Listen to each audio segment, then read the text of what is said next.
नमस्कार। आज हम सीधे मुद्दे पर आते हैं, अमेरिकी ऑपरेशन मिडनाइट हैमर। ये जो हाल ही में अमेरिका ने ईरान के परमाणु ठिकानों पर सीधा हमला किया है। हाँ बिल्कुल। हमारे पास जो ताज़ा रिपोर्ट्स आई हैं और जो सरकारी बयान हैं, उनके आधार पर हम इस हमले के अहम पहलुओं को समझने की कोशिश करेंगे। हाँ, क्या हुआ, क्यों हुआ और अब आगे क्या हो सकता है, इस पर बात करेंगे। तो सबसे पहले हुआ क्या? तारीख थी 22 जून 2025। राष्ट्रपति ट्रंप का आदेश था जी। और अमेरिकी B-2 स्टेल्थ बॉम्बर्स ने ईरान के 3 मुख्य परमाणु ठिकाने फोर्दो, नतान्स और इस्फहां इन पर हमला कर दिया। और ये कोई आम बम नहीं थे।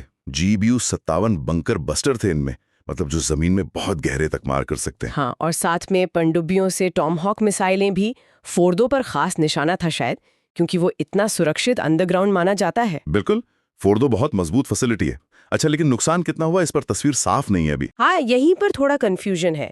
अमेरिका कह रहा है कि नुकसान बहुत भारी हुआ है, विनाशकारी किस्म का। हाँ, उनका कहना है कि परमाणु क्षमता को बहुत नुकसान पहुंचाया है, खासकर अंडरग्राउंड हिस्सों को। लेकिन ईरान? ईरान कह रहा है कि ये सब ऊपरी बातें हैं, सतही नुकसान हुआ है और उनका प्रोग्राम चलता रहेगा।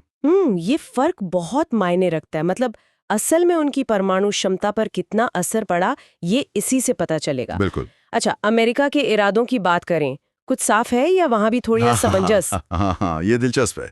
आधिकारिक बयान देखें तो रक्षा सचिव हेगसेथ हैं, जॉइंट चीफ्स हैं, वो कह रहे हैं कि मकसद सिर्फ ईरान की परमाणु हथियार बनाने की क्षमता रोकना था। सत्ता परिवर्तन नहीं? नहीं, सत्ता परिवर्तन नहीं। लेकिन फिर राष्ट्रपति ट्रंप का बयान आया। हाँ, उन्होंने तो संकेत दे दिए कि और हमले हो सकते हैं, और यहाँ तक कि शायद सत्ता बदलने का भी इरादा हो सकता है। तो ये एक तरह से मिलीजुली बात हो गई। अंतिम लक्ष्य क्या है, ये थोड़ा धुंधला है। सही कहा। अब जाहिर है इस हमले के बाद दुनिया भर से प्रतिक्रियाएं आई होंगी। हाँ बिल्कुल। क्या रहा माहौल? देखिए, उम्मीद के मुताबिक ही था।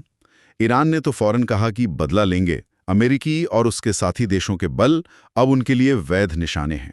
अच्छा, और बाकी दुनिया? बाकी जैसे UK, European union, Australia, Bharat भी, इन सब ने कहा है कि भाई शांति रखो, संयम बरतो, बातचीत करो। रूस और चीन ने जाहिर हमले की निंदा की और कहा कि कूटनीति से हल निकालो।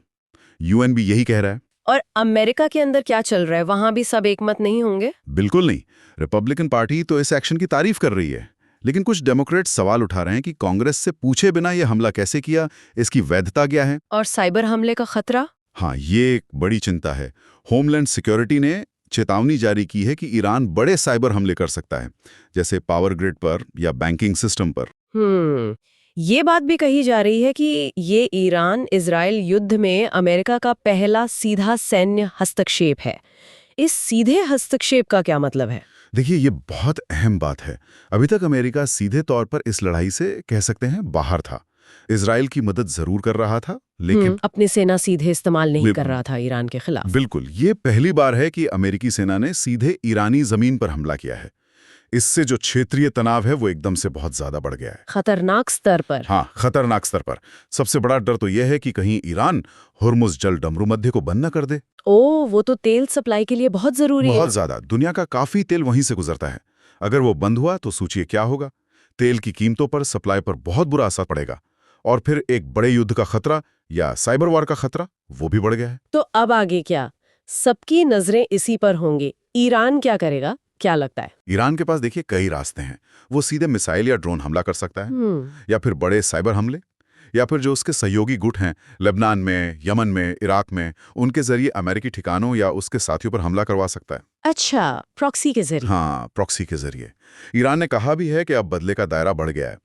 दूसरी अहम बात होगी IAEA की रिपोर्ट। हाँ, अंतर्राष्ट्रीय परमाणु ऊर्जा एजेंसी। उनकी जांच बताएगी कि असल नुकसान कितना हुआ है। बिल्कुल। सैटेलाइट तस्वीरों से लग रहा है कि कुछ सुरंगें थंसी हैं, पर जमीन पर क्या हुआ है तो IAEA के लोग जाकर देखेंगे तभी पता चलेगा। और कूटनीति, क्या बातचीत की कोई गुंजाइश बची है? ये ईरान के अगले कदम पर निर्भर करेगा। क्या वो बातचीत का रास्ता चुनते हैं या तनाव और बढ़ाते हैं। स्थिति बहुत नाजुक है। तो कुल मिलाकर ये एक बहुत बड़ी घटना है। ऐतिहासिक तनाव बढ़ गया है। अमेरिका अब सीधे सीधे ईरान इजराइल युद्ध के मैदान में एक तरह से कूद पड़ा है। बिल्कुल। और अगर इसे हम थोड़ा और बड़े पैमाने पर देखें तो ये घटना सिर्फ मिडिल ईस्ट के शक्ति संतुलन को ही नहीं बदलेगी। इसका असर वैश्विक ऊर्जा सुरक्षा पर, बड़ी शक्तियों के आपसी रिश्तों पर भी पड़ेगा। सोचने वाली बात यह है कि अब ईरान का अगला कदम क्या होगा और वो कूटनीति और टकराव के बीच के इस पतले से धागे को किस तरफ खींचेगा। इसके नतीजे बहुत दूर तक जाएंगे।